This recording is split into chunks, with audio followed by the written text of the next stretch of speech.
What's up, guys? It's me, Daniel, with VintageMagic.com. Welcome back to another video. Hope you guys are having a good start of your week. First off, I'm sorry that I've been so out of the loop. A lot of personal stuff has been going on. We actually had to put our dog down today, actually. So it's been a really hard week and last few weeks because the dog has our dog Boo Boo. He been having complications for a while. So as you guys, for those of you who have had a pet pass away, it's not easy. I've actually now have my other dog Chloe passed away about 1 year ago. So it's been difficult to say the least. But hey, I wanted to, life does move on. I think it's one of those things where when you have a pet pass away, a family, it's like a family member, right? I remember when my grandma passed away,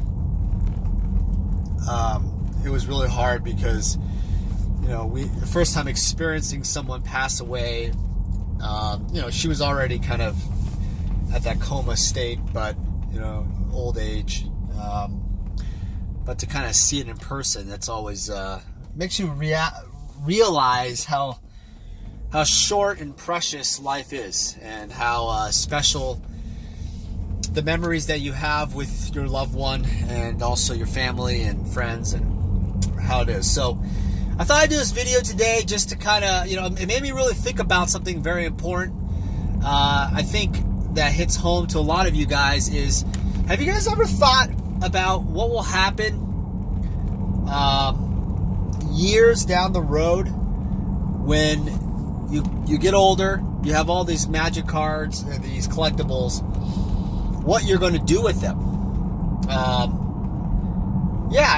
It kind of made me wonder, like, what are people thinking about what they're going to do with their collectibles? Is it going to be something they're going to pass down to their family and just have them open a box full of decks and cards and a special place, for you? But will that be kept in the family for years to come? How will that, the memories be preserved? It just brought up all those feelings inside, because you start, and I'm not talking about necessarily just the money side. Obviously, there's a money aspect to it, but I wonder, and I want to hear from you guys in your comments below. If time goes on for you, what, when you pass away, what will happen to your collectibles? Are they going to be passed down to your kids? How will they sell them? Or how will they know what they are? Or how will they know what dad wanted you to keep? I guess the question comes, today, a very interesting day, because with my dog passing away, I realized that, I'm not getting any younger, and there might be, a time, and I think, for me as a business, it's a little different. I obviously am building a brand and a relationship throughout the years of a lot of people in the industry, and, I'm kind of, it's not like I'm a regular collector who's just out there collecting the cards. I kind of have, different, I won't say fail-safes, but things that happen if I was to pass away. There's, kind of things that will happen, right, from a business versus having just individual collector. So I wonder, what do you guys think? I guess I bring this up because it's one of those things where, from a just nostalgia standpoint, think of it this way. Like, have you ever had like a grandpa pass away, and they have memoirs, like collectibles or things, personal effects that mean a lot to them? And the question is magic collectibles like a personal effect where you will keep throughout the years and pass to your family? Or is it one of those things where, obviously there's a significant monetary value to a lot of these collectibles, it's better just to sell them and kind of use them for good within the family itself, maybe to buy a house or pay off college tuition, whatever. It's an interesting thing, because I think, like for me, if it was a personal effect, like something personalized,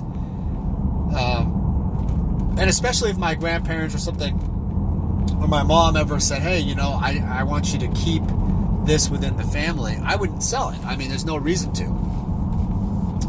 I've commissioned some paintings with my family from fantasy artists, where some artwork where I would never sell. It's just something that obviously it's within our family, and something we would pass down for our kids. But the question is, like, our magic decks, our magic collectibles, sets, and stuff that you've collected over the years, are those something that your family should keep within the family forever, like an estate type of thing?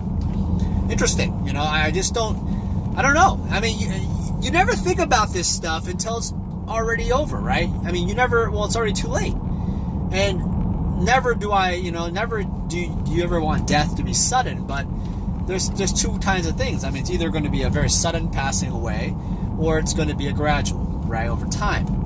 And, I think the gradual will probably hit most of us, and I would never hope we suddenly all pass away. But, you kind of have to look at this seriously, because not only this nostalgia, but there's a significant monetary value to the cards.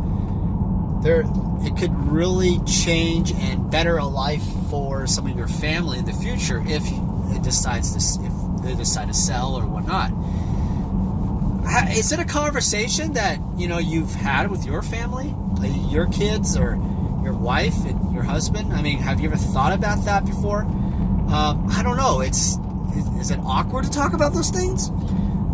For me, I don't think it is. I think it's smart as an investor. I think it's smart as a collector.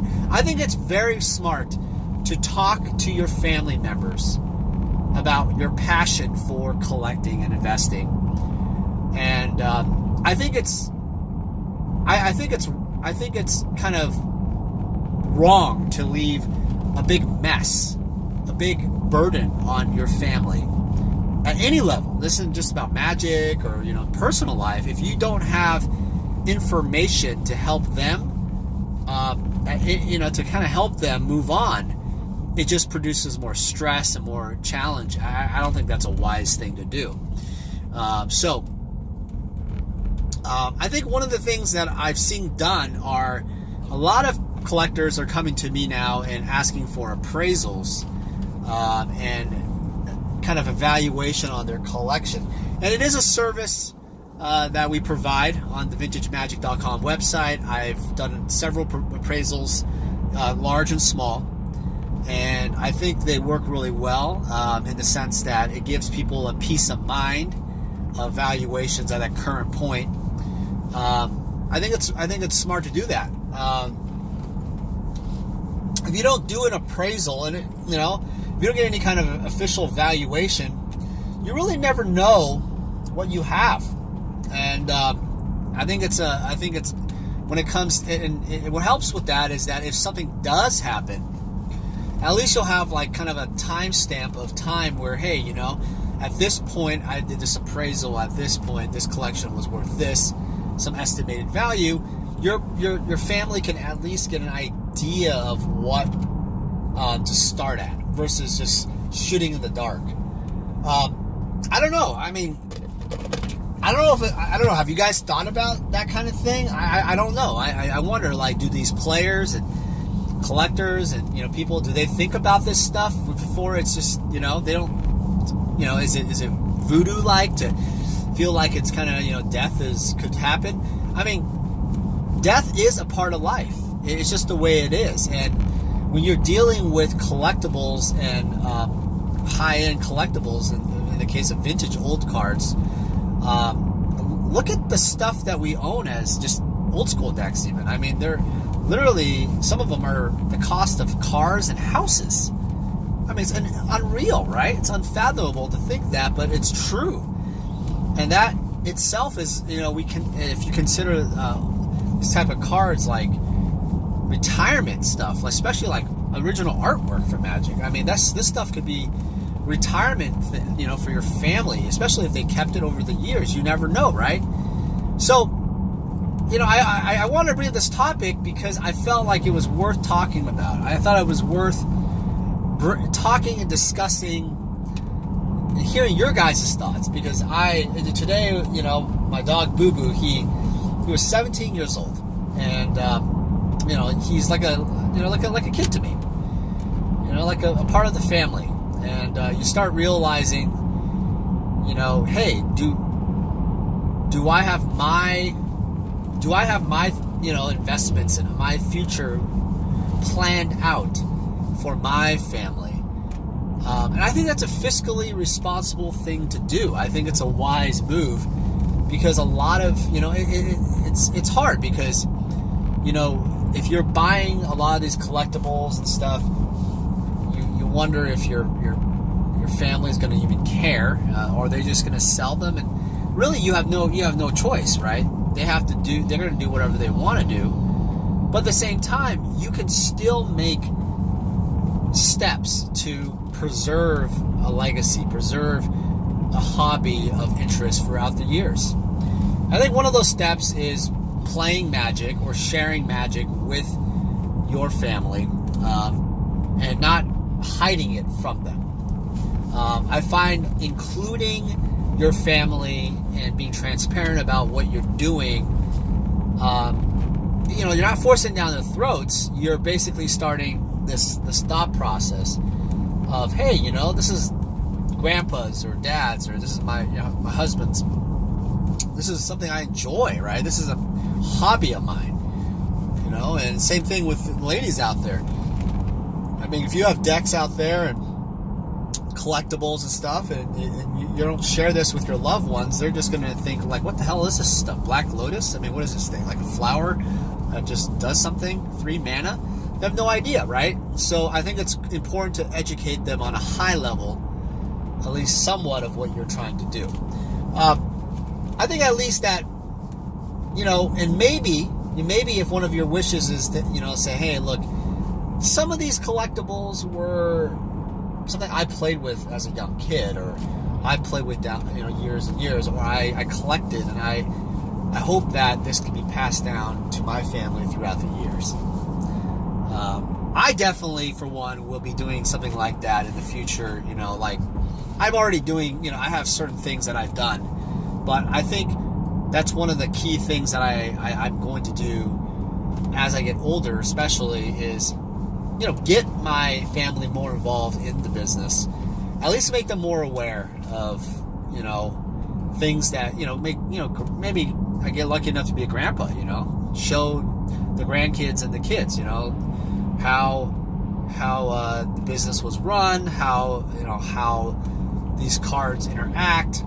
I like playing old school Magic with my son Scott. He's now 9, he's playing since 7. Starting out small, and then he's playing more advanced type of decks. I think it kind of gets that, like, hey, I played Magic with Dad at a very young age, and I can appreciate the cards and what they do. And he asked about the money, and how it worked, stuff. I don't really go into it as much, but I make, I give him, I teach him that, hey, these cards they're valuable, of course. And if you ask him, I share with him, but it's important to share with him, like, keeping the quality of the cards in good condition, preserving them. A lot of times kids like to throw them around and not really take care of them. So I think that's one step you can really share is, how a lot of us collectors, we like to put stuff in, protective areas.